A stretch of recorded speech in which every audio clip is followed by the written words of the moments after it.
على شباب قد تولى فيا ليت الشباب لنا يعود فلو كان الشباب يباع بيعا لأعطيت المبايع ما يريد ولكن الشباب إذا تولى على شرف فمطلبه بعيد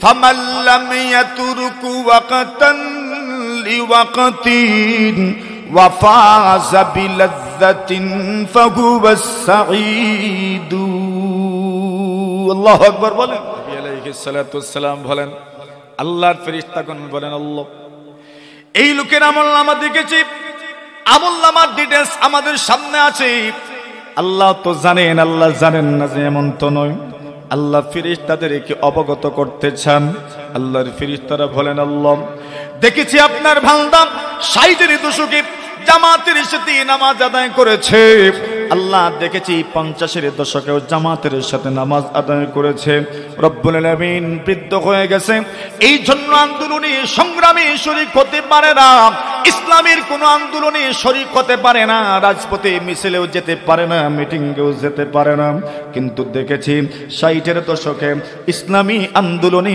অংশগ্রহণ করেছে ইসলামের সংগ্রামে অংশগ্রহণ করেছে রাজপথে মিছিল করেছে মিটিং করেছে ওগো আল্লাহ তাআলা এবার দেখা যান ওই লোকটা 50 এর দশকে আল্লাহর পয়গম্বর আলাইহিস সালাতু ওয়াস সালামের ইজ্জত রক্ষার জন্য আল্লাহ পরওয়ারদিগারে আলমের দ্বীনকে এই পৃথিবীর মধ্যে প্রতিষ্ঠা করার জন্য আল্লাহর জমিনে আল্লাহর নিজাম প্রতিষ্ঠার জন্য আল্লাহর বান্দা আল্লাহর জমিনের মধ্যে ঘোরাফেরা করেছে চলাফেরা করেছে আল্লাহ রাব্বুল আলামিন বলেন এখন তো আমার বান্দা উযুরের কারণে ইমার্জেন্সি কারণে বিভিন্ন অসুবিধার কারণে যেতে পারে না আল্লাহ বলেন ফেরেশতারা রে আমার বান্দা এখন যা করতে পারে না অতীতে সে তা করেছে ওই আমলগুলোর সওয়াব আমার বান্দার আমলনামার মধ্যে পরিপূর্ণভাবে লিখে দাও আমরা গর্বিত আমরা মুসলিম সমাজ যুব সমাজের উদ্যোগে আয়োজিত দ্বিতীয় বার্ষিক ওয়াজ মাহফিলের সম্মানিত সভাপতি মুআজ্জাজ মুকাররম হযরত উলামায়ে কেরাম মুরব্বিয়ান সাহেবান যুবক ভাইয়েরা পর্দার আড়ালে অবস্থানরত অত্যন্ত শ্রদ্ধেয় সম্মানিত মা বোনেরা আল্লাহ পাক রব্বুল আলামিনের অসংখ্য অগণিত শুকরিয়া আদায় করছি যিনি আজকের এই মহতী মাহফিলের শেষ লগ্নে সমাপনী অধিবেশনে আল্লাহ তাআলার সন্তুষ্টি অর্জনের লক্ষ্যে অন্য দিনের তুলনায় প্রচণ্ড শীতের সময়ে আল্লাহ আমাদেরকে এখানে বসার তৌফিক দান করেছেন এজন্য জবান খুলে মহব্বতের সাথে দারাজ কণ্ঠে আমরা কালিমাতু শুকর পাঠ করছি সকলেই পড়ি আলহামদুলিল্লাহ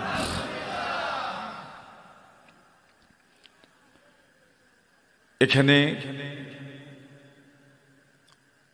এই সংগঠনের যে শিরোনাম আমি দেখেছি আমরা গর্বিত আমরা মুসলিম যুব সমাজ এটা শুধু ওনারাই গর্বিত না আমরা যারা এখানে আছি মুসলিম হতে পেরে আমরাও গর্বিত কথা বলেন আমরা গর্বিত না আমরা নিজেদেরকে গর্বিত মনে করি যে আমরা কি জোরে কোন মুসলমান কই সিলেট থেকে এসেছি বরিশালে একটু কথা বলবেন না আমার সাথে একটু জোরে সুরে বলেন আমরা কি আর জোরে দেখেন মুসলমান হতে পারাটা এটা সত্যিকার অর্থেই অনেক গর্বের একটা বিষয় এই সমাজে অনেক মানুষ নিজেদেরকে সুশীল হিসাবে উপস্থাপন করার জন্য নিজেদেরকে মুসলমান পরিচয় দিতে চায় না কেউ তো নতুন স্লোগান আবিষ্কার করেছে, আমরা আগে বাঙালি পরে মুসলমান। এর কথা কোন ঠিক না? কি আমরা কি আগে বাঙালি না আগে মুসলমান? আর জোরে কোন? এটাই এই কথার বহিঃপ্রকাশ যে আমরা গর্বিত, আমরা মুসলিম সমাজ, যুব সমাজ। আমরা বৃদ্ধ যারা আছি আমরাও কি আরে মুসলিম সমাজই তো, শুধু যুবকরাই কি মুসলিম যুব সমাজ? আমরা বৃদ্ধ যারা আছি আমরা গর্বিত, আমরা মুসলিম বুড়া সমাজ। এর কথা কোন ঠিক না বেটি? বৃদ্ধ সমাজ। আল্লাহ রাসূল সাল্লাল্লাহু আলাইহি ওয়াসাল্লাম এক জিকির আমাদেরকে শিখিয়েছেন, রাদিতু বিল্লাহি রাব্বান ওয়া বিল ইসলামি দীনান ওয়া বিমুহাম্মাদিন সাল্লাল্লাহু আলাইহি ওয়াসাল্লাম রাসূলান ওয়া নাবিয়্যা।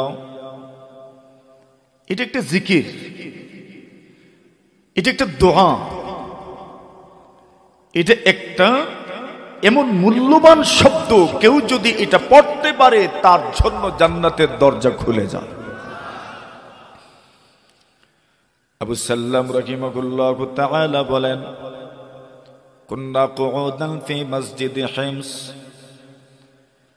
আমরা একদিন হিমসের জামে মসজিদের মধ্যে বসা ছিলাম। হিমস মানে সিরিয়া, সিরিয়ার এক শহর, এই শহরের নাম হিমস। আল্লাহর রাসূল যে কয়েকটি স্থানের জন্য দোয়া করেছেন, সেই কয়েকটি স্থানের একটা স্থান হচ্ছে ইয়ামান, আর আরেকটা স্থান হচ্ছে সিরিয়া। আল্লাহু আকবার বলেন।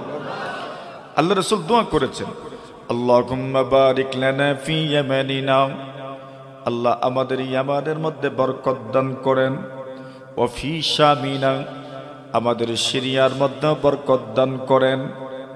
সাহাবায়ে কেরাম বলেন, ইয়া রাসূলুল্লাহ ওয়া ফি নাজদিনা, আমাদের নাজদের জন্য আল্লাহর কাছে বরকতের দোয়া করেন।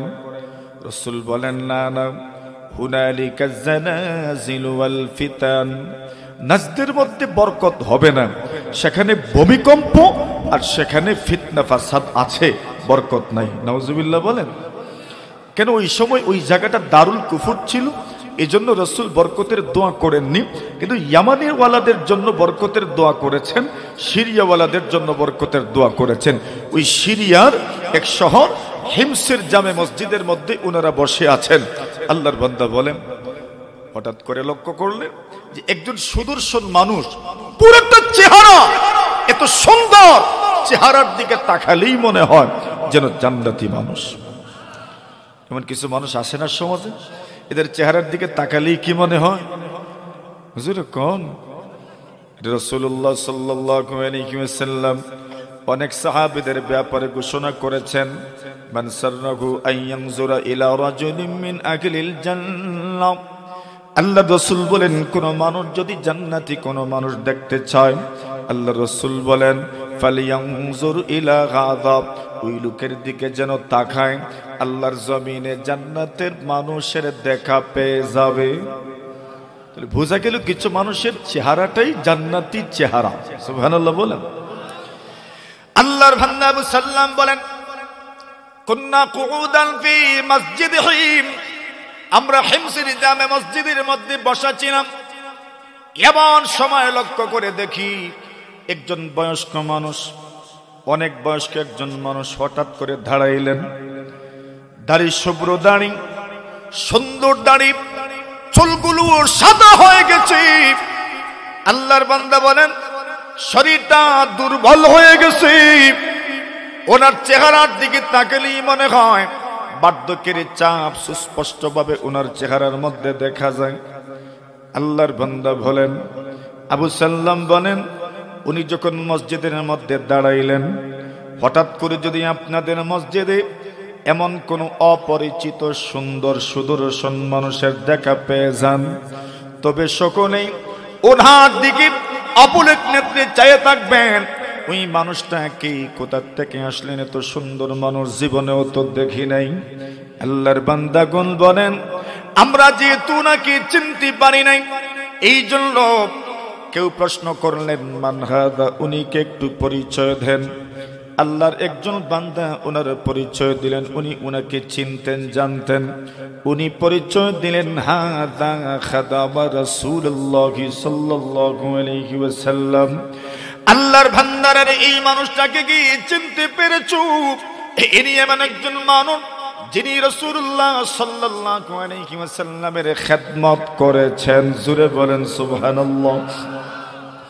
আল্লাহ রাসূলের খেদমত করেছেন এমন মানুষের দেখা পাওয়া, সাক্ষাৎ পাওয়া কত বড় সৌভাগ্যের বিষয়। আল্লাহর কোন ওলি এই পৃথিবীর মধ্যে যদি এমন পাওয়া যায় যে আল্লাহর ওলি বড় বড় উলামা হযরতদের খেদমত করতে পেরেছেন, এমন কোন মানুষের সাক্ষাৎ যদি আমরা পেয়ে যাই, নিজেদেরকে সৌভাগ্যবান মনে করি। আল্লাহর নবীজির সাহাবী যিনি নবীজির খেদমত করেছেন, এমন একজন মানুষকে যখন উনি পেয়ে গেলেন, আবু সাল্লাম রাহিমাহুল্লাহু তাআলা বলেন, আমি আর দেরি করলাম না, ফানাহাদতু লিয়াসআলাহু, আমি দাঁড়ায় গেলাম ওনাকে প্রশ্ন করার জন্য। কি প্রশ্ন করব? আমি ওনাকে প্রশ্ন করলাম, ওনার কাছ থেকে জানতে চাইলাম, হাদিসনা বিমা সামি'তা মির রাসূলিল্লাহি সাল্লাল্লাহু আলাইহি ওয়াসাল্লাম লাম ইয়াতাদাওয়াল রিজালু ফীমা বাইনাকুমা। আবু নবীজির সাহাবী, আপনার গুণগান শুনেছি, আপনি নবীজির খেদমত করতে পেরেছেন। অবশ্যই আপনি নবীজি সাল্লাল্লাহু আলাইহি ওয়াসাল্লামের জীবন আদর্শ দেখে এমন কিছু আপনি জানতে পেরেছেন যা অন্যরা জানতে পারেন নাই। এই জন্য স্বাভাবিকভাবে আমি আপনার কাছে আবেদন পেশ করলাম, অনুরোধ রাখলাম, এমন কিছু আমাদেরকে বর্ণনা করেন, এমন কোন হাদিস আমাদের সামনে আপনি বর্ণনা করেন যে হাদিসটা সাধারণত অন্যরা বর্ণনা করেন নাই। জুড়ে বলেন সুবহানাল্লাহ। বিষয়টা কত কঠিন। অন্যরা কোন কোন হাদিস বর্ণনা করেছেন, কোনটা বর্ণনা করেন নাই, উনি কেমনে জানবেন? কিন্তু সাহাবী এমন ভাবে উনার সামনে অনুরোধ করেছেন, আবেদন রেখেছেন। কেন আবেদন করেছেন, কেন অনুরোধ জানিয়েছেন? শুনতে পেরেছেন উনি রাসূলুল্লাহ সাল্লাল্লাহু আলাইহি ওয়াসাল্লামের খেদমত করেছেন। যিনি নবীজির খেদমত করেছেন, সত্যি সত্যি অনেক সিক্রেট ব্যাপার স্যাপার উনার জানা থাকবে, অন্যদের জানা থাকবে না। অনেক গোপন বিষয় উনি জানবেন, অন্য কেউ জানতে পারবে না। এই জন্য উনি আবেদন করেছেন, হাদিসনা বিমা সামি'তা মির রাসূলিল্লাহি সাল্লাল্লাহু আলাইহি ওয়াসাল্লাম লাম ইয়াতাদাওয়াল রিজালু ফীমা বাইনাকুমা। আল্লাহর নবীর জবান থেকে এমন কিছু আপনি শুনেছেন যা অন্যরা বর্ণনা করেন নাই, তা আপনি আমাদেরকে শোনান। আল্লাহর নবীর সাহাবী খাদিম রাসূলিল্লাহি সাল্লাল্লাহু আলাইহি ওয়াসাল্লাম, আল্লাহর নবীর খাদিম বলেন, আমি চেষ্টা করছি এমন কিছু আপনাদেরকে শোনানোর জন্য যা অন্যরা শোনাইতে পারেন নাই, যা অন্যরা বর্ণনা করতে পারেন নাই। আমার চেষ্টার কোনো ত্রুটি থাকবে না, তবে নিশ্চিতভাবে বলতে পারবো না যা আমি বলবো তা অন্যরা বলেন নাই। হতেও পারে আমি যা বলবো অন্যরাও তা বর্ণনা করেছেন, কোনো সন্দেহ নাই। আল্লাহর নবীর সাহাবী বলেন, শুনে রাখো, আমি রাসূলুল্লাহ সাল্লাল্লাহু আলাইহি ওয়াসাল্লামকে বলতে শুনেছি, আল্লাহর রাসূল বলেছেন, মা বিন আবদিন মুসলিমিন ইয়াকুলু সালাসা মাররাত হিনা ইউসবিহু ওয়া ইউমসি রাদিতু বিল্লাহি রাব্বান ওয়া বিল ইসলামি দীনান ওয়া বিমুহাম্মাদিন সাল্লাল্লাহু আলাইহি ওয়াসাল্লাম রাসূলান ওয়া নাবিয়্যা। আল্লাহর নবী বিশ্ব নবীজি মুহাম্মদুর রাসূলুল্লাহ সাল্লাল্লাহু আলাইহি ওয়াসাল্লামকে আমি বলতে শুনেছি, আল্লাহর রাসূল বলেছেন, দুনিয়ার কোন মুমিন মুসলমান, পুরুষ অথবা নারী, বৃদ্ধ অথবা বৃদ্ধা, যুবক অথবা যুবতী, যে কোনো বর্ণের, যে কোনো বয়সের, যে কোনো গোত্রের, যে কোনো খানদানের, যে কোনো গোষ্ঠীর যদি হয়, আল্লাহর রাসূল বলেন, কেউ যদি সকালবেলা 3 বার, সন্ধ্যাবেলা 3 বার পড়ে নিতে পারে, কি পড়ে নিতে পারে? রাদিতু বিল্লাহি রাব্বান। অর্থ হলো আল্লাহ তাআলাকে রব হিসাবে পেয়ে আমরা সন্তুষ্ট হয়ে গেলাম। জোরে বলেন আলহামদুলিল্লাহ। আল্লাহ আমাদের রব, এই জন্য আমরা এই ব্যাপারে সন্তুষ্ট। 2 নম্বর কথার অর্থ হলো ওবিল ইসলামি দীনাম, ইসলামকে ধর্ম হিসেবে পেয়ে আমরা সন্তুষ্ট হয়ে গেলাম। মুসলমান হিসাবে আমরা গর্বিত, মুসলমান হিসাবে আমরা সৌভাগ্যবান। মুসলমান এই জন্য আমরা নিজেদেরকে নিয়ে নিজেরা গর্ব করি, আমরা যে মুসলমান হতে পেরেছি। 3 নম্বর বলেছেন ওবিল ওবি মুহাম্মাদিন সাল্লাল্লাহু আলাইহি ওয়াসাল্লাম রাসূলান ওয়া নাবিয়্যা। আল্লাহর নবী বিশ্ব নবী মুহাম্মাদুর রাসূলুল্লাহ সাল্লাল্লাহু আলাইহি ওয়াসাল্লামকে রাসূল এবং নবী হিসাবে পেয়ে আমরা সন্তুষ্ট হয়ে গেলাম। আল্লাহ রাসূল সাল্লাল্লাহু আলাইহি ওয়াসাল্লাম বলেন, কোন মুমিন মুসলমান যদি মুলাদির অথবা শফিপুরের অথবা যে কোনো এলাকার কোনো মানুষ উত্তরাঞ্চলের হওয়ার দক্ষিণাঞ্চলের হোক, পশ্চিমাঞ্চলের হওয়ার পূর্বাঞ্চলের হোক, বাংলাদেশের হওয়ার আরবের হোক, আজমের হোক, ইউরোপিয়ান হোক না হয় আমেরিকান হোক, সৈয়দ হোক, তালুকদার হোক, চৌধুরী হোক, আল্লাহ রাসূল সাল্লাল্লাহু আলাইহি ওয়াসাল্লাম বলেন, পুরুষ অথবা নারী, যুবক অথবা যুবতী, বৃদ্ধ অথবা বৃদ্ধা, কোন আল্লাহর বান্দা বান্দি যদি সকালবেলা তিনবার রাদিতু বিল্লাহি রাব্বান ওয়া বিল ইসলামি দীনান ওয়া বি মুহাম্মাদিন সাল্লাল্লাহু আলাইহি ওয়াসাল্লাম রাসূলান ওয়া নাবিয়্যান, সকালবেলা তিনবার বলবেন, সন্ধ্যাবেলা তিনবার বলবেন। আল্লাহ রাসূল বলেন, ইল্লা কানা হাক্কান আলাল্লাহি আইয়ুরদিয়াহু ইয়াউমাল কিয়ামাহ। আল্লাহ রাসূল বলেন, জানুরি সকালবেলা যদি কেউ তিনবার পড়তে পারে, সন্ধ্যাবেলা যদি কেউ তিনবার পড়তে পারে। কেন বললাম কথাটা? এই বলার মধ্যে যেই কথাটা আছে এটা এই কথাটাই আছে। যদি সকালবেলা কোনো মুমিন বলতে পারে, ইসলাম ধর্ম পেয়ে আমি সন্তুষ্ট হয়ে গেলাম, মুসলমান এই জন্য সন্তুষ্ট আমি। আল্লাহর বান্দা সকালেও বলল মুসলমান হিসেবে সন্তুষ্ট, সন্ধ্যাবেলাও বলল আমি মুসলমান হিসেবে সন্তুষ্ট। একবার নয়, দুইবার নয়, সকালেও তিনবার বলল, সন্ধ্যার সময় তিনবার বলল। আল্লাহ রাসূল বলেন, কি হবে জানুরি? ইল্লা কানা হাক্কান আলাল্লাহি আইয়ুরদিয়াহু ইয়াউমাল কিয়ামাহ। তুমি যদি এমন ভাবে বলতে পারো, আল্লাহ রাসূল বলেন আল্লাহর উপর জরুরি হয়ে যায়, আল্লাহর উপর আবশ্যক হয়ে যায়, আল্লাহর উপর জরুরি হয়ে যায়, আবশ্যক হয়ে যায়। ওই বান্দা বান্দিকে কিয়ামতের কঠিন ময়দানে আল্লাহ তাআলা তাকে সন্তুষ্ট করা আল্লাহর উপর জরুরি হয়ে যায়। আর জোরে বলেন, খুশি হন নাই মনে হয়? আচ্ছা, আল্লাহর রাসূল বলছেন ইল্লা কানা হাক্কান আলাল্লাহি আইয়ুরদিয়াহু ইয়াউমাল কিয়ামাহ। আল্লাহর উপর আবশ্যক হয়ে যায়, আল্লাহর উপর জরুরি হয়ে যায়, আল্লাহ তাকে সন্তুষ্ট করবেন। আল্লাহর উপর কোন জিনিসটাই জরুরি বলে? আল্লাহ তাআলার উপর তো কোনো কিছুই জরুরি নয়। কেউ তো আল্লাহর উপর কোনো কিছু আবশ্যক করতে পারে না। আল্লাহ তাআলাকে বাধ্য করার মতো শক্তি, সামর্থ্য, ক্ষমতার পাওয়ার তো দুনিয়ার কোনো মানুষের নাই, ঠিক কিনা? তাহলে এটাই কথাটার অর্থ কি? এই কথাটার অর্থ হলো, যেমন ভাবে পরিবারের বড়রা ছোটদেরকে বলেন, তুমি যদি এই কাজ করো তাহলে আমি তোমাকে এটা দিব, মানে উনি মনে করেন এটা আমি আমার উপর এটাকে জরুরি করে নিলাম, আমি আমার উপর এটাকে আবশ্যক করে নিলাম। আল্লাহর রাসূল বলছেন আল্লাহ তাআলা তাকে সন্তুষ্ট করবেন, এটা আল্লাহ নিজের উপর আবশ্যক করে নেন। আবু হুরায়রা রাদিয়াল্লাহু তাআলা আনহু এই হাদিস বর্ণনা করেছেন। ওনার শাগরিদ, ওনার ছাত্র সাঈদ ইবনুল মুসাইয়্যিব রাহিমাহুল্লাহু তাআলা একদিন ওনাকে প্রশ্ন করলেন, উস্তাদ জি, আল্লাহর রাসূল আপনি বলেছেন আল্লাহ তাকে সন্তুষ্ট করবেন, আল্লাহ তাকে কি দিয়ে সন্তুষ্ট করবেন? সুবহানাল্লাহ বলেন, বুঝেন নাই মনে হয়? আল্লাহ কি দিয়ে সন্তুষ্ট করবেন? আবু হুরায়রা বলেন, এটাও কি তোমরা বুঝতে পারো না? আল্লাহ কি দিয়ে সন্তুষ্ট করবেন? আরে আল্লাহ তাকে সন্তুষ্ট করবেন কথার অর্থ হচ্ছে আল্লাহ তাকে জান্নাতের মেহমান বানায়া দিবেন। তাহলে আমরা মুসলিম, এটার উপর আমরা গর্ব করি, আমরা গর্বিত, আমরা সবার সামনে দীপ্ত কণ্ঠে আমরা বলতে পারি আমরা মুসলমান। কথা বলে ঠিক না?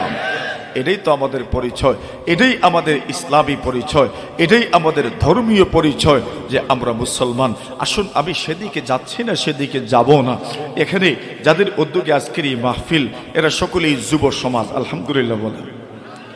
আমি এদেরকে নিয়েই কিছু কথা বলতে চাই। তবে আপনারা যারা বুড়া হয়ে গেছে, বুড়া বুঝুননি, আপনারা বুঝেন না, বৃদ্ধ, হ্যাঁ তো বুঝেনি তো মাশাআল্লাহ। যারা বৃদ্ধ হয়ে গেছেন, মনে মনে নারাজ হইয়েন না, অসন্তুষ্ট হইয়েন না যে হুজুর শুধু আজকে যুবকদেরকে নিয়ে কথা বললো, আমরা বৃদ্ধদের দিকে একটু ভ্রুক্ষেপ করলো না, একটু তাকাইলো না। আরে আমার যে বাবারা বড় হয়ে গেছেন, বৃদ্ধ হয়ে গেছেন, এরা কি যৌবনকাল সামনে নাকি পিছনে রাইখে আসছেন? আরে জোরে কোন তো রাইখেই তো আসছেন, ঠিক না বেটি? তো আজকের দিনে একটা সামারি মিলাবো, আমরা একটা মোট কথা মিলাবো, একটা হিসাব মিলাবো যে ওই যৌবনকাল কোন অবস্থায় আমরা অতিক্রান্ত করলাম, ঠিক না বেটি?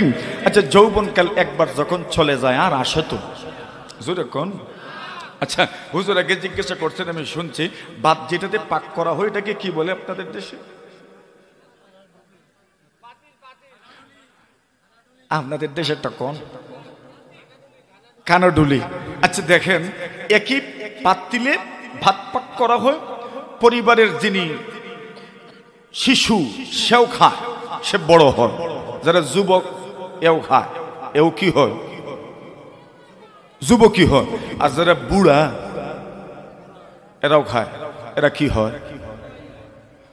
তো একই পাতিলের ভাত একজন খায় তো বড় হয়, আরেকজন খায় তো শক্তিশালী হয়, আর বৃদ্ধ যারা এরাও খায় কি হয়? ভাত তো কি একই পাতিলের। এর অর্থ কি ধারালো?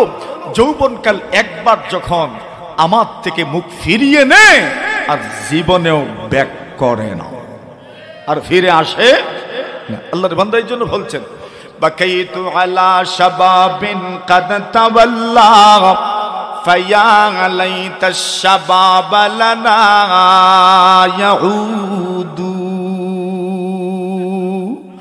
ফালাউ কানা শাবাবু ইউবাউ বাইআ লা আ'তাইতুল মুবাইআ মা ইউরিদু ولكن الشباب إذا تولى على شرف فمطلبه بعيد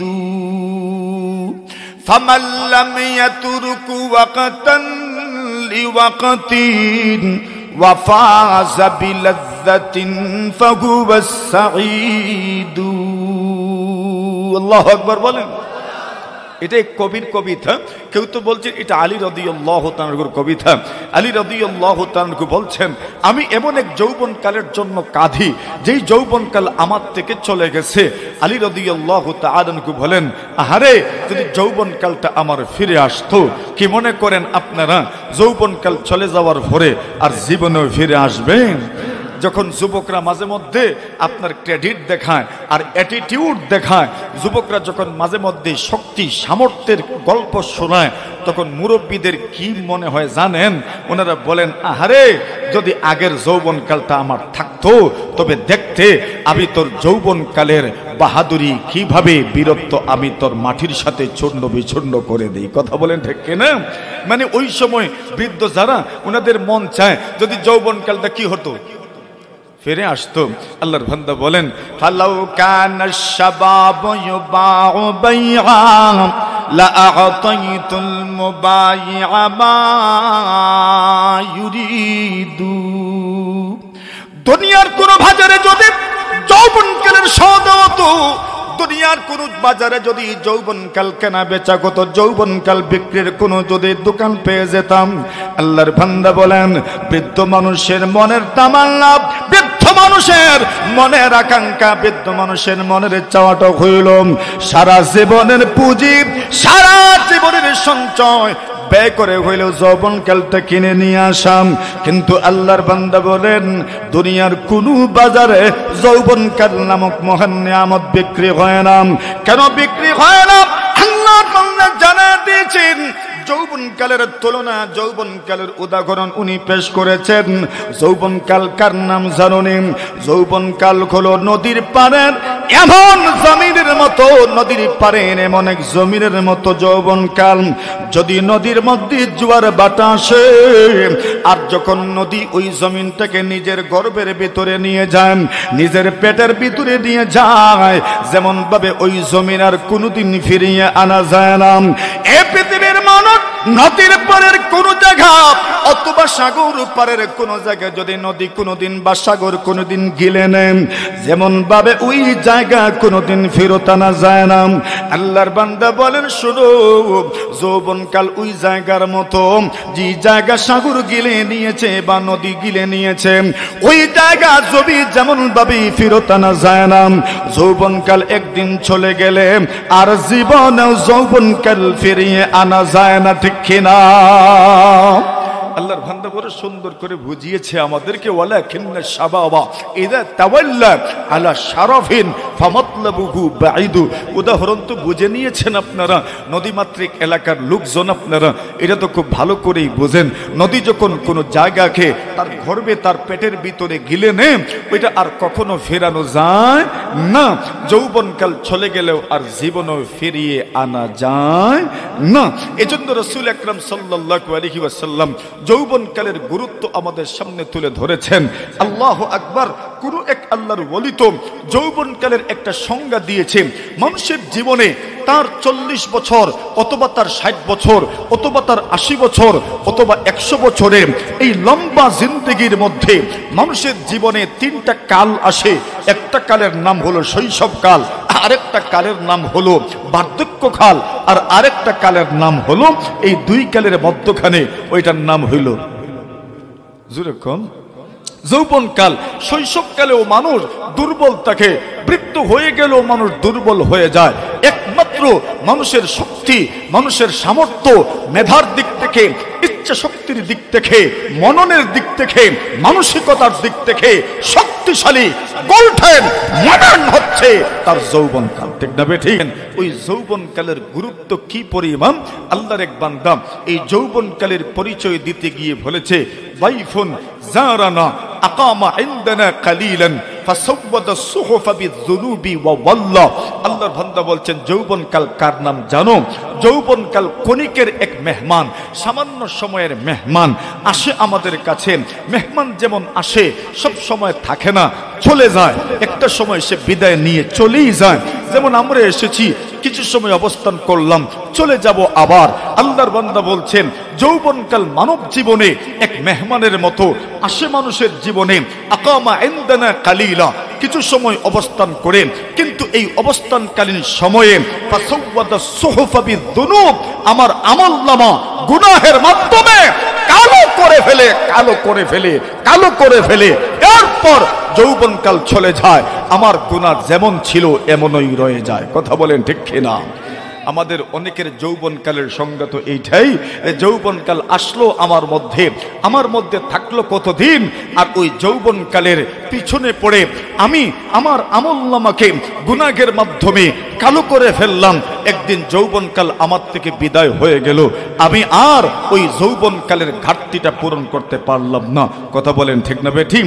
এমন কিছু মানুষও আল্লাহর জমিনে আছে না নাই?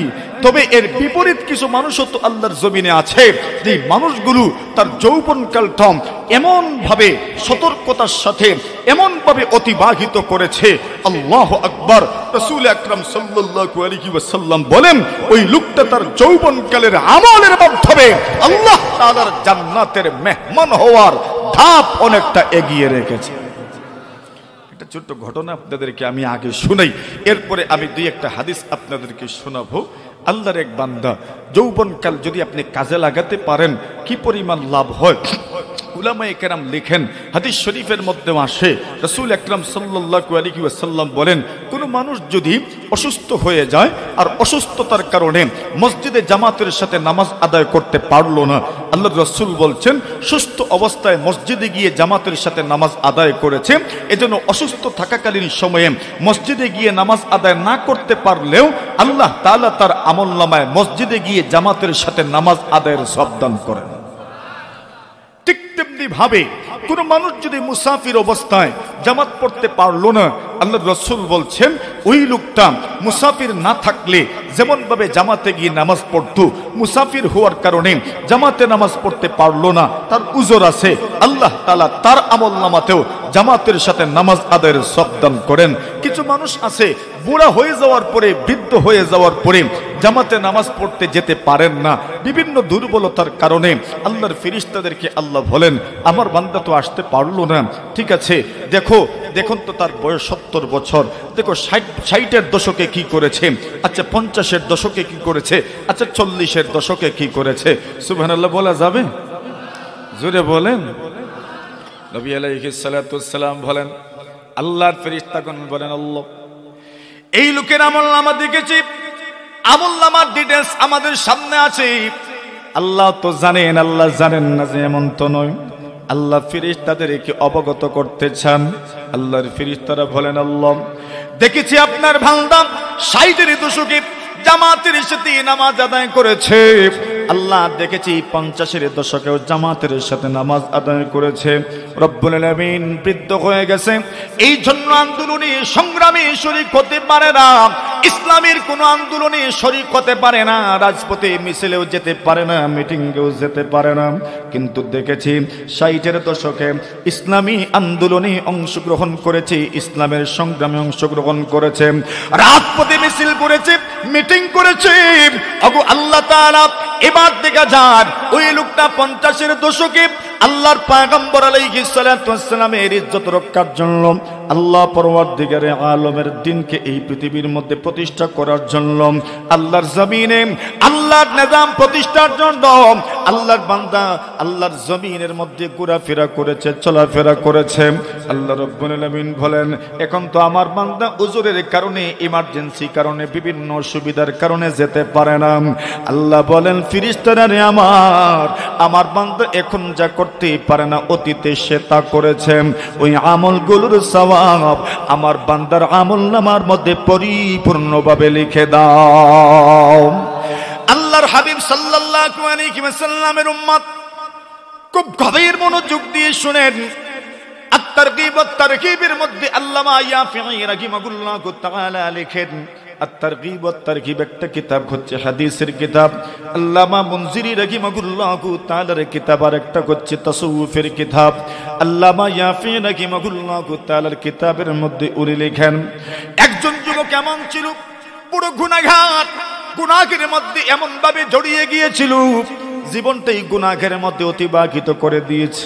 হুজুরাকে বলে গেছেন, পৃথিবীর কিছু মা বাবা এমন আছে যে মা বাবা তার সন্তানকে বিপদগামী করে ফেলেন, আবার পৃথিবীর মধ্যে এমন মা বাবা আছেন যে মা বাবা তার সন্তানকে সঠিক পথের পথিক বানানোর জন্য জীবনে অনেক সাধনা করেন, অনেক দোয়া করেন, অনেক ভাবে চেষ্টা করে যান। এমন মা বাবাও দুনিয়ার জমিনে আছেন না নাই?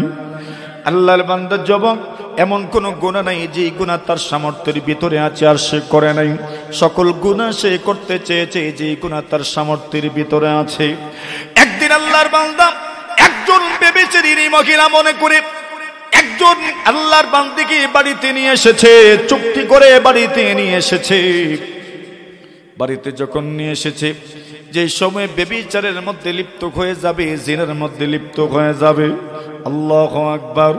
আল্লাহ রাব্বুল আলামিন তার কিছু বান্দা বান্দিকে এমন এমন সময় গুনাহ থেকে বিরত রাখেন, বান্দা কল্পনাও করতে পারে নাই আল্লাহ তাকে গুনাহ থেকে বিরত রাখবেন। আল্লাহর বান্দা যখন জিনা করতে যাবে, এমন সময় তাকায় দেখে ওই আল্লাহর বান্দির শরীর থরথর করে কাঁপছে, পুরাটা শরীর প্রকম্পিত হয়ে গেছে। আল্লাহর বান্দা যুবক রাগান্বিত হয়ে বলে, তোমাকে তো আমি জোর জবরদস্তি আমার গড়িয়ে নিয়ে আসি নাই, আমি তো তোমার ইচ্ছা, সত্যি তোমার ইচ্ছার অনুযায়ী আমি তোমাকে চুক্তি করে আমার বাড়িতে নিয়ে এসেছি। এবার তুমি কাঁপছো কেন? তুমি ভয় পাচ্ছ কেন? তোমার শরীরে প্রকম্পিত কেন হচ্ছে? আল্লাহর বান্দি বলেন, এরে যুবক শুনে রাখো, তুমি যা বলেছো তাও সত্য, তুমি আমার ইচ্ছার বিরুদ্ধে নিয়ে আসো নাই, আমি আমার ইচ্ছাতে এসেছি, আমি চুক্তি করে এসেছি। কিন্তু রে যুবক, তুমি একটা কথা জানতে পারো না, আমি কিন্তু বাস্তবিক করতে বেশ্যা নই, বাস্তবিক করতে আমি কিন্তু পতিতা নই। অভাবের কারণে আমার স্বভাব নষ্ট হয়ে গেছে, আমি বড় অভাবী মানুষ। এই পৃথিবীতে আমাকে দেখার মতো কেউ নাই। আমার স্বামী মারা গিয়েছেন, আমার কয়েকটা সন্তান আছে, মাসুম বেগুনা নিষ্পাপ বাচ্চা বাচ্চি আমার আছে। আজ কয়েকটা দিন হয়ে গেল আমার ঘরের চুলায় আগুন জ্বলে না, আমার সন্তানগুলোকে আমি পেটে রেখে দেয়, এরা চটপট করছে, কিছু খাওয়াইতে পারে নাই। এর যুবক, আমি এই পৃথিবীর মধ্যে অনেক মানুষের কাছে গিয়েছি, সাহায্যের জন্য সাহায্য তো দেয় নাই। আমি এই পৃথিবীর কত পুঁজিপতি মানুষ আছে, কত মানুষ এমন আছে যাদের কাছে পুঁজি আছে, যারা মহাজন, যারা ঋণ চাইলে দিতে পারে। আমি যখন ঋণ চাইলাম, সুদ দিতে চেয়েছি, সুদের মাধ্যমে যখন ঋণ আনতে চাইলাম, আমি তখন চিন্তা করতে লাগলাম, আল্লাহ রাব্বুল আলামিন যে সুদ দেয় এবং যে সুদ খায় তার উপর আল্লাহর লানত, রাসূলের লানত। এই জন্য আমি সুদ আনতে চাইলাম না। আমি বললাম, আমাকে এমনিতে ঋণ দেন, কিন্তু কেউ ঋণ দিতে রাজি নয়। একজন বলে ঋণ দিব, কিন্তু তার দুষ্ট ইচ্ছাটা আমাকে পূরণ করতে হবে। জোরে বলেন নাউজুবিল্লাহ। এই পৃথিবীর মধ্যে এমন শত শত ঘটনা বিদ্যমান, অথচ আপনারা জানেন রাসূলুল্লাহ সাল্লাল্লাহু আলাইহি ওয়াসাল্লাম বলেন, রাআইতু লাইলাতান উসরিয়া বি মাকতুবান আলা বাবিল জান্নাহ ইন্নাস সাদাকাতা বিআশরি আমসালিহা ওয়া ইন্নাল কারযা বি8 এর যুবক, এর মুরব্বী বাবা আমার, আল্লাহর নবী বিশ্ব নবীজি মেরাজের রজনীতে যখন জান্নাত ভ্রমণ করেছেন, জাহান্নাম ভ্রমণ করেছেন, আল্লাহ রাসূল যখন জান্নাত এবং জাহান্নাম থেকে বাড়িতে ফিরে আসলেন, আল্লাহ রাসূল উম্মতের সামনে ব্রিফ করলেন, আমি জান্নাতে কে দেখেছি? রাসূল বলেন, আমি যখন জান্নাতে গেলাম জান্নাতের দরজার মধ্যে লিখে দেখেছি, আল্লাহ পাক জান্নাতের দরজার মধ্যে লিখে রেখেছেন, কোন মানুষ যদি সদকা দেয় তবে তার আমলনামায় 10টা নেকি দেওয়া হয়, আর কোন মানুষ যদি ঋণ দিতে পারে, কর্জে হাসানা দিতে পারে, আল্লাহ রাসূল বলেন তার আমলনামায় পুরা 18টা নেকি দান করা হয়।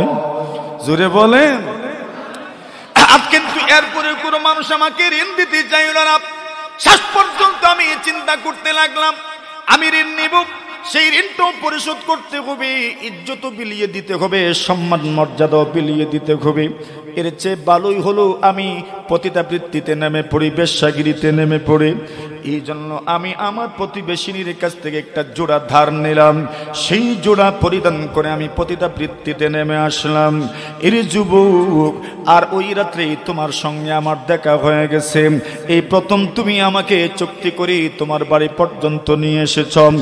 এই যুবক এমন এক যুবক, যে যুবক এমন কোন গুনাহ তার সামনে নাই, যে গুনাহ তার সামর্থ্যের ভিতরে আছে, এই গুনাহ সে করে নাই এমন নয়। এমন যুবক, যে যুবক সবগুলো গুনাহ করেছে।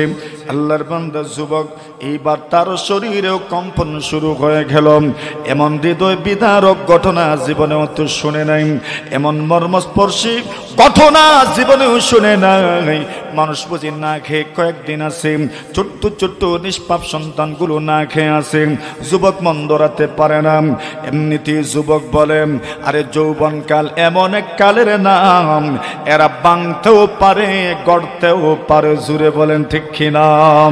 যুবকরা যদি কোনো কিছু নিয়ত করে বসে, কোনো কিছু গড়ার জন্য, প্রতিষ্ঠা করার জন্য যদি যুবকরা দৃঢ় প্রত্যয় নিয়ে ফেলে, এদেরকে ঠেকানোর মতো দুনিয়াতে আর কোনো শক্তি নাই। কথা বলেন ঠিক কিনা?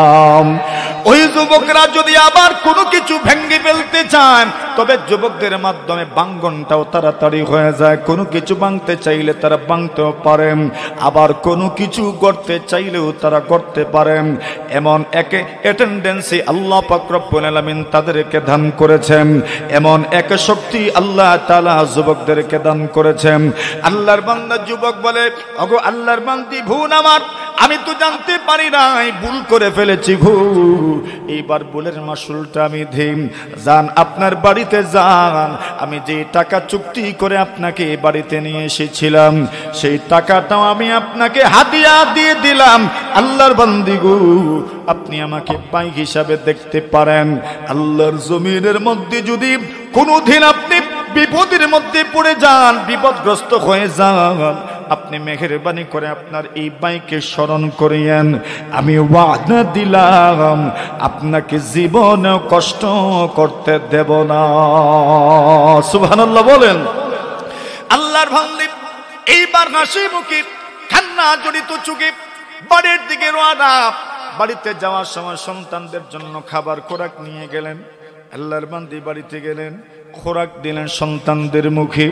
রাসূলুল্লাহ সাল্লাল্লাহু আলাইহি ওয়াসাল্লাম বলেন, আইয়ুমা মুমিনিন আতআবা মুমিনান আলা জু আতআমাহুল্লাহু মিন সিমারিল জান্নাহ। আল্লাহ রাসূল বলেন, এই পৃথিবীর কোন মুমিন যদি অন্য কোন মুমিন, যেই মুমিন ক্ষুধার্ত, যেই মুমিন অনাহারী, এমন কোন মুমিনের পেটে যদি একটা লোকমা খাবার দিতে পারো, এ যুবক, এ বৃদ্ধ বাবা আমার শোনেন, আল্লাহ রাসূল বলেন, উম্মত, তোমার জন্য আল্লাহ তাআলা জান্নাতের ফলের মেহমানদারি প্রস্তুত করে রেখেছেন। সুবহানাল্লাহ। আল্লাহর বান্দা যুবক এইবার বাড়িতে গেল, মাকে ডাক দিয়ে আল্লাহর বান্দি শোনেন মা, মা কোথায়, মা কোথায়? আল্লাহর বান্দি ঘরের দরজা খুললেন, সন্তান সামনে দাঁড়িয়ে আছে, মুখের মধ্যে আজকে যেন কেমন যেন হাসি দেখা যায়। অন্যদিন আমার সন্তানের মুখে কোনো হাসি আমি দেখি নাই, আজকে আমার সন্তানের মুখে আমি হাসি দেখতে পাচ্ছি। মা ঘর থেকে বের হলেন, সন্তানের মুখে যখন হাসি দেখতে পান প্রশ্ন করেন, সন্তান তুমি আজকে হাসছো কেন, এত খুশি তোমাকে কেন দেখাচ্ছে? সন্তান বলে, মা গো আপনি জানেন কি এতদিন পর্যন্ত আপনি আমাকে গুনাহ থেকে বিরত থাকার জন্য ওসিয়ত নসিহত করতেন, উপদেশ দিতেন, আমি গুনাহমুক্ত থাকতে পারতাম না, কিন্তু আজকে আমার জীবনে অনেক ভিন্ন একটা ঘটনা ঘটে গেছে। কে ঘটেছে? ছেলে আমার। ছেলে পুরোটা ঘটনা খুলে বললাম। আল্লামা ইয়াফি লিখেন, ওই যুবকের অভ্যাস ছিল যেই দিন যে গুনাহ করতে একটা খাতার মধ্যে লিখে রাখতাম, আজকে এত তারিখ আমি এই গুনাহ করেছি, এই গুনাহ করেছি, এই গুনাহ করেছি। কত মানুষের কত শখ, কত মানুষের কত শখ। ওই যুবকের শখ ছিল গুনাহ করতে, লিখে রাখতাম আমি এই গুনাহ করেছি, আল্লাহর অবাধ্যতা করেছি, নাফরমানি করেছি। আল্লাহর বান্দা যুবক যে সময় এই নেকির কথা বলেছে, গুনাহ থেকে বিরত থাকাটা একটা নেকির কাজ। আম্মা জান বলেন, ছেলেরে আমার এতদিন পর্যন্ত তুমি গুনাহই করেছো, আর গুনাহগুলো তুমি তোমার রেজিস্টারের মধ্যে রেজিস্টারভুক্ত করেছ। আজকের দিন তোমার জীবনে ভিন্ন রকম একটা ঘটনা ঘটেছে। এর ছেলে আমার, প্রিয় ছেলে আমার, আমি একজন মা হিসাবে তোমার কাছে অনুরোধ জানাচ্ছি, তোমার কাছে আবেদন করছি, ছেলেরে আমার প্রতিদিনের মতো তুমি যেমন গুনাহ লিখে রাখো, আজকের দিন তো কোনো গুনাহ নাই, ওই একটা নেকি আছে লেখার মতো, তুমি তোমার রেজিস্টারের ভিতরে, খাতার ভিতরে তুমি ওই নেকির কথাটাও লিখে রাখো। জোরে কোন যুবক বলে, মা আমার খাতার ভিতরে ওই নেকির কথা লিখে রাখব এমন কোন সুযোগে তো নাই, আমার পুরা পৃষ্ঠাগুলোই তো ভরে আছে, শুধু গুনাহ গুনাহ লিখতে লিখতে পুরা পৃষ্ঠাগুলো আমার কালো হয়ে গেছে, নতুন করে কোনো কিছু লেখার কোনো সুযোগ নেই। মা বলেন, ছেলেরে আমার যে কোনো কিছুর বিনিময়ে তোমাকে লিখতেই হবে। আল্লাহর বান্দা ঘরে ঢুকলাম, ঘরে ঢুকার পরে এইবার টাকা দেখে পুরাটা খাতাই তো ভরে আছে, কালো হয়ে আছে, কিন্তু যুবক একটা কোণার মধ্যে আজকের এই নেকির কথাটা লিখে রাখলাম। রাত্রিবেলা যখন ঘুমায় গেছে, ঘুম থেকে যখন জাগ্রত হলাম, হঠাৎ মনে কৌতূহল জাগলাম, এতদিন তো আমি গুনাহ লিখেছি, গুনাহ লিখতে লিখতে আমি অভ্যস্ত হয়ে গিয়েছিলাম, জীবনের প্রথম ব্যতিক্রম হয়েছে, গত রাত্রে আমি নেকি লিখে ঘুমিয়েছি, দেখি না খাতার অবস্থাটা কেমন, ওই নেকির কথাটা আছে কিনা, এত গুনাহের ভিড়ে নেকির কথাটা থাকবে কিনা তার তো সন্দেহ।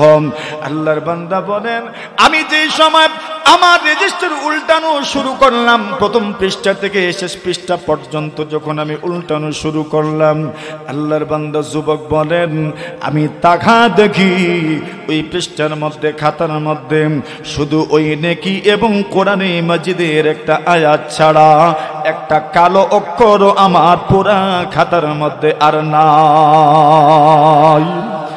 আল্লাহর বান্দা বলেন, আমি তাকা দেখি ওই খাতার মধ্যে শুধু আমার ওই নেকির কথাটা লেখা আছে এবং কোরআনে মাজিদের একটা আয়াত লেখা আছে, ইন্নাল হাসানাত ইউযহিবুনাস সাইয়্যাত যালিকা যিকরা লিয-যাকিরিন। আল্লাহ রাব্বুল আলামিন বলেন, নিশ্চয় নাকি মানুষের গুনাহগুলোকে মিটায় দেই। আল্লাহ রাব্বুল আলামিন বলেন, যালিকা যিকরা লিয-যাকিরিন। এরে যুবক বন্ধু আমার, তুমি যদি আল্লাহর ইবাদতের মধ্যে যৌবনকাল অতিবাহিত করতে পারো, আল্লাহ রাব্বুল আলামিন ওয়াদা দিয়েছেন তোমার হাসর করবেন নবী এবং রাসূলের সঙ্গে। আল্লাহু আকবার।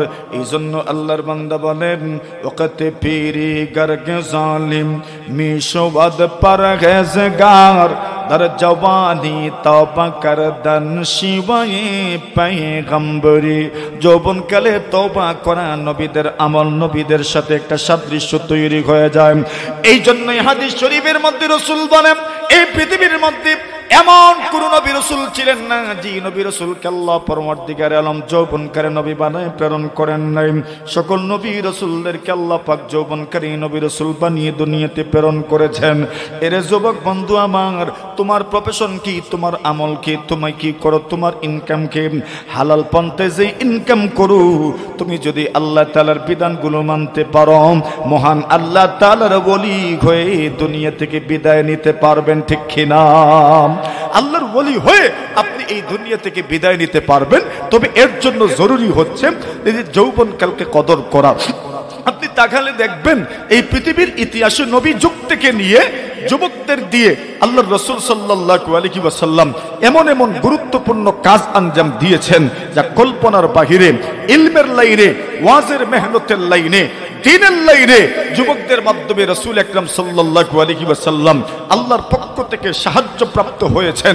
এক আব্দুল্লাহ ইবনে আব্বাস রাদিয়াল্লাহু তাআলা আনহুমার অবস্থা যদি আপনি দেখেন তাহলে দেখবেন গোটা সাহাবায়ে কেরামের জীবন ইতিহাসে একজন সাহাবী আব্দুল্লাহ ইবনে আব্বাস রাদিয়াল্লাহু তাআলা আনহুমা, যার শৈশবকাল থেকে শুরু করে পুরোটা জীবন উনি ইলমের মধ্যে নিজেকে সঁপে দিয়েছিলেন, উম্মাহের চিন্তা চেতনা পরিবর্তনে নিজেকে সঁপে দিয়েছিলেন, উম্মাহের মধ্যে ইলমের কিভাবে চর্চা আসে সেজন্য নিজেকে সঁপে দিয়েছিলেন, উম্মাহকে কিভাবে দ্বীনের কথা শোনানো যায় শিখে অর্জন করে উম্মাহকে শেখানোর জন্য নিজের জীবনটাকে উৎসর্গ করে দিয়েছেন।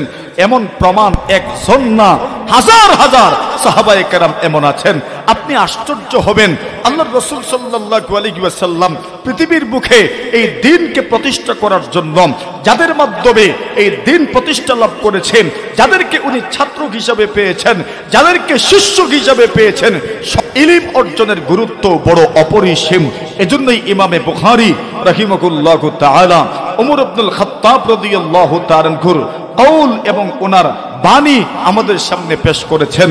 ওমর রাদিয়াল্লাহু তাআলা আনহু বলেন, নেতৃস্থানীয় হওয়ার আগে ইলম অর্জন করো, বড় হওয়ার আগে ইলম অর্জন করো, দায়িত্বশীল হওয়ার আগে ইলম অর্জন করো, মানে যুবক থাকতে ইলম অর্জন করো। হযরত ইমাম বুখারী রাহমাতুল্লাহি আলাইহি বলেন, ওমর রাদিয়াল্লাহু তাআলা আনহুর পরামর্শ অত্যন্ত জরুরি, কিন্তু যৌবনকাল পার হয়ে গেল ইলম অর্জন করো। কেন? হযরত রাসূলের সাহাবায়ে কেরাম অনেকে বৃদ্ধ বয়সেও ইলম অর্জন করেছেন।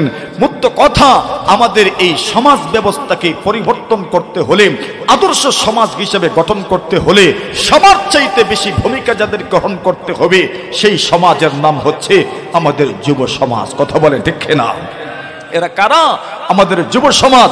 যে যুব সমাজ যদি অ্যাক্টিভ হয়ে যায়, মজবুত হয়ে যদি আমাদের যুব সমাজ দাঁড়িয়ে যায়, তাহলে এই সমাজ ব্যবস্থার পরিবর্তন হবেই হবে, পরিবর্তন হতে বাধ্য, ঠিক কিনা? কেন? আমাদের যুবকরা যদি অ্যাক্টিভ হয়ে যায়। কেন? যুবকদের যৌবনকালের যে পাওয়ার আছে, ওই পাওয়ারকে যদি এরা কাজে লাগাতে পারে, আল্লাহর রাসূল সাল্লাল্লাহু আলাইহি ওয়াসাল্লাম তো বলেছেন একে তো শক্তি আছে, দ্বিতীয়ত যৌবনকালকে কাজে লাগানোর জন্য রাসূল অনেক ফাজিলত এবং সওয়াবের কথা উল্লেখ করেছেন। আল্লাহর রাসূল বলেছেন যে এই যুবক তার যৌবনকালকে আল্লাহর ইবাদতের মধ্যে অতিবাহিত করবে। ওয়াজ মাহফিলের আয়োজন করলো, ওয়াজ মাহফিলে আপনারা বসলেন, নামাজে গেলেন, সিজদা করলেন। যুবক, তুমি ডিপ্রেশনে ভুগছো, আল্লাহর গর্ত খোলা আছে, যাও না সেখানে গিয়ে একটা সিজদা দাও আর আল্লাহর কাছে চাও। তুমিও তো আল্লাহর নিকটের বান্দা হতে পারো, তুমিও আল্লাহর প্রিয় বান্দা হতে পারো। আল্লাহর রাসূল বলছেন, আকরাবু মা ইয়াকুনুল আবদু মির রাব্বিহি ওয়া হুয়া সাজিদুন। একজন মানুষ সিজদার মাধ্যমে আল্লাহর সবচেয়ে বেশি নৈকট্য লাভ করতে পারে। আপনি আল্লাহর নৈকট্য লাভ করতে পারবেন।